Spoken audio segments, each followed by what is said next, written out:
Okay, I'm going to be summarizing Homestuck because my friend doesn't want to read it. Now, it's not going to be that accurate, but I'll try and make it as accurate as possible because I actually also watched a summary, which was 2 hours long. I doubt anybody will actually watch this because I don't think anybody reads Homestuck. Basically, the story starts off with a kid in his room named John Egbert, and it just so happens that is April 13th, which is John Egbert's birthday. Um, he checks the mail outside his window, and he decides he wants to go down and get the mail because a game that he's been waiting for released, and he wants to play it with his friends.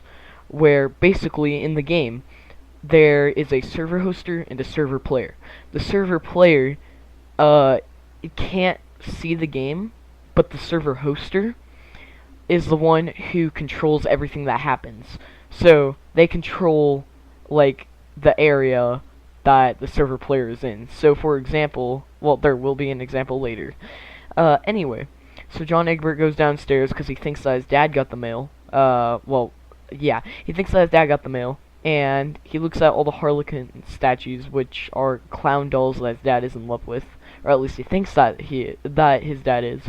Anyway, so he continues walking, and there's an epic fight scene with his dad, and then he fights his dad and gets the mail, and him and his friend Rose set up the server hoster, the server for the game, which is called Suburb. Rose loses connection and has to go somewhere else, and a ton of random stuff happens, like John has to fight trolls and stuff. And then, yeah, so Rose is trying to find a connection. She finds her dead cat or something. She finally gets a connection, which this part of the story might be a little mixed up, so just bear with me. I don't really remember this part as well because it's been a few months. But then, they eventually get stably connected, and John meets his dead grandmother, who, helps him locate the next gate, which you have to beat the game. So the game triggered the apocalypse, and you have to beat the game to stop the apocalypse. So he's basically doing that. And then there's another guy named Dave, who I forgot to mention. He's a pretty cool character. There's a part when he's helping, them save the world too. He's in on the game, but he doesn't actually have a connection set up because his brother, has the game. So he goes down to try and get his copy, and then a ton of puppets tackle him. That part's not that important, but it's just really funny. And then yeah, so later on they end up saying the server connection with Dave, but I don't think that happens yet. See, I can't really remember it that well. Anyway, so they keep going, and then I'm pretty sure that goes into Act 2. No, that's not Act 2, sorry. I'm just not even gonna say when it's a new act, but basically, um, let me think. Okay, so John continues going. He winds up on a planet and starts fighting weird. I'm pretty sure they're called imps. I don't know what they're called.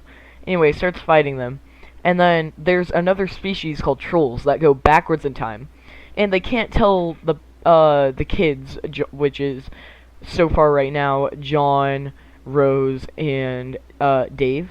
The trolls can't tell them what's gonna happen because that would mess up the timeline. But one of them tells John to fly his jetpack thing that he crafted, which kills John. And then, so Dave or Rose, I can't remember which one, tells the trolls to tell, past John not to ride the jetpack or else it'll kill him. And then he rides it anyway, but then he realizes, oh, I should probably listen to Dave, and goes back to the floor. Anyway, a ton of weird fighting stuff happens, and then, I don't know if it is important. If it is important, then I'll mention it later.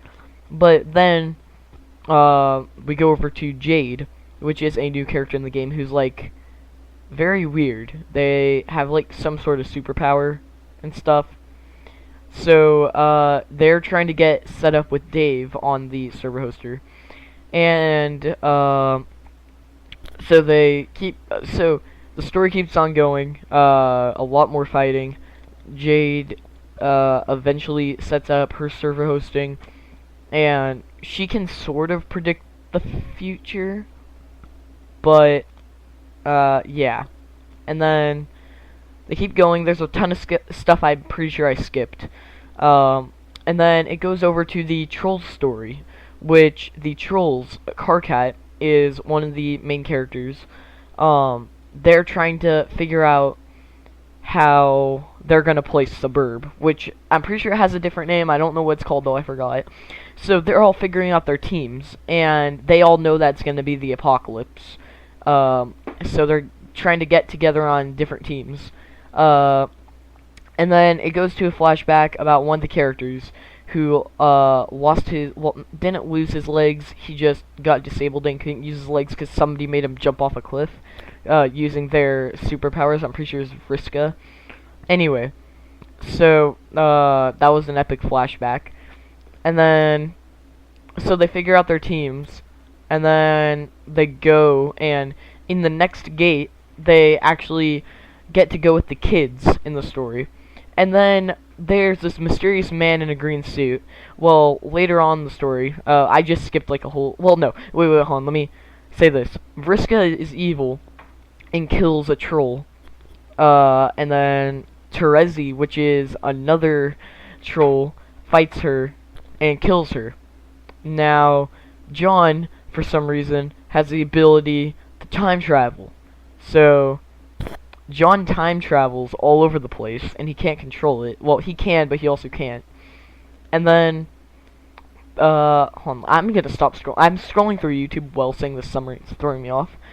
Anyway, so then, there's this mysterious man in a green suit, who I forgot to mention earlier, and Andrew Hussey comes out of nowhere and, like, kills him or something, and then he turns into Lord English. And then this guy named Caliborn and Caliope come out of nowhere.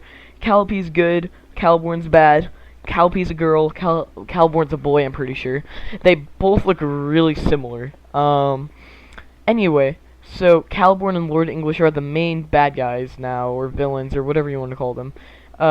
Basically, in the end, John has to go back in time and stop Terezi from killing Vriska, because Vriska is going to help them in the final fight.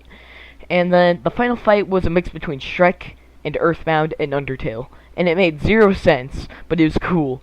And then they actually made the final fight, which I will link in the description, which Act 7 was the final act, and the whole act was just an animation, which I will show. Well, no, I won't show it. It will be linked in the description, so go watch that. That's the rest of the story. But there's one thing I forgot to mention. John Egbert's dad died. So yeah, that happened. So just go in the description and watch the video, the link. Hit the link, and it'll take you to the final cutscene. If you don't want to watch it, I will just explain it right now. Basically, they don't kill them. They travel to a new planet, and then they're fine, and they go to a new world where they can live. And Lord English and Caliborn do not die, and after a few years, it starts to show a cutscene where each year John Egbert's birthdays. The first year there's quite a few people. Next year not as many. Next year not as many until when he's 19 or 20. I can't remember. He nobody comes to his birthday. Sorry. Nobody comes to his birthday, yet he's smiling, and he gets a text message from Caliborn saying, "Come fight me."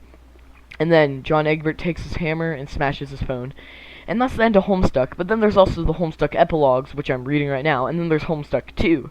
So when I'm done reading those, I will make a summary for those if anybody actually watches this.